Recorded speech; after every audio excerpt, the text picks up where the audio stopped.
Hello everyone, এই ভাস্কর আজকে করবো যে বনি সেনগুপ্ত বানসারা যে মুভিটি সেটিরই কিন্তু সেকেন্ড আর একটা লুক বেরিয়েছে, সেটারই আজকে লুক রিয়াকশান করব।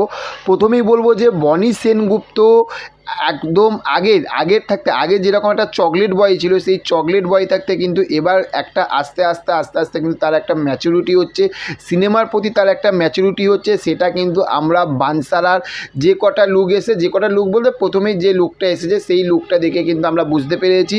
এবং সেকেন্ড আর একটা সেটা হচ্ছে যে বানসারার বনি সেনগুপ্তর লুকের থাকতে তার ব্যাকগ্রাউন্ডে যে শ্যুটিংগুলো হচ্ছে একদম পুরো যে জঙ্গলের মধ্যে, এবং এটার মধ্যে যে একটা ভালো ভিএফএক্সের যে একটা কাজ হতে চলেছে এবং দুর্গা পুজোতে আসবে, সেই দুর্গা পুজোর মতনই কিন্তু একটা ছবি হতে চলেছে। সেটা কিন্তু আমরা কিন্তু অতুল বিশ্বাস পরিচালক তারা যখন তাদের সাইডে যখন আপলোড করছে সেই জিনিসগুলো দেখে কিন্তু আমরা কিন্তু বেশ বুঝতে পারছি যে এই সিনেমাটাকে নিয়ে কিন্তু বনি সেনগুপ্ত কিন্তু একটা ভালো সিরিয়াস হতে পেরেছে। নেক্সট মানে সেকেন্ড আর একটা যেটা হচ্ছে মেন আপডেট, সেটা হচ্ছে যে বনি সেনগুপ্ত সেকেন্ড যে লুকটা সেই লুকটা কেমন লাগলো।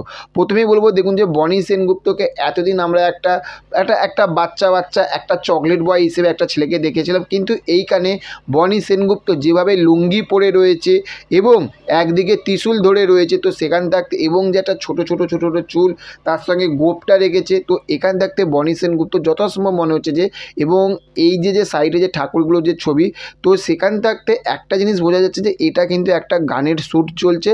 এবং এইখানে বনি সেনগুপ্তর যে লুঙ্গি পরা যে ড্রেসটা বা যে লুকটা যেটা এসেছে, এইটা কিন্তু বেশ একটা ইমপ্রেসিভ করতে পেরেছে। তার কারণ হচ্ছে, দেখুন যে এই ছেলেটিকে ফালতু খিল্লি করে লাভ নেই। যে ভালো কাজ করছে বা যে একটা নিজেকে একটা ভালো স্ট্যাবলিশ অ্যাক্টর করার চেষ্টা করছে, তো তাকে তো অবশ্যই অ্যাপ্রিসিয়েট করতে হবে। তো আমার এই যে লুকটা বনি সেনগুপ্তর, এই লুকটা কিন্তু আমার বেশ ভালো একটু বলবো না, আমার বেশি ভালো লেগেছে। তো দুর্গা পুজোতে কিন্তু এই সিনেমাটি দেখার জন্য কিন্তু আমি বিশাল এক্সাইটেড।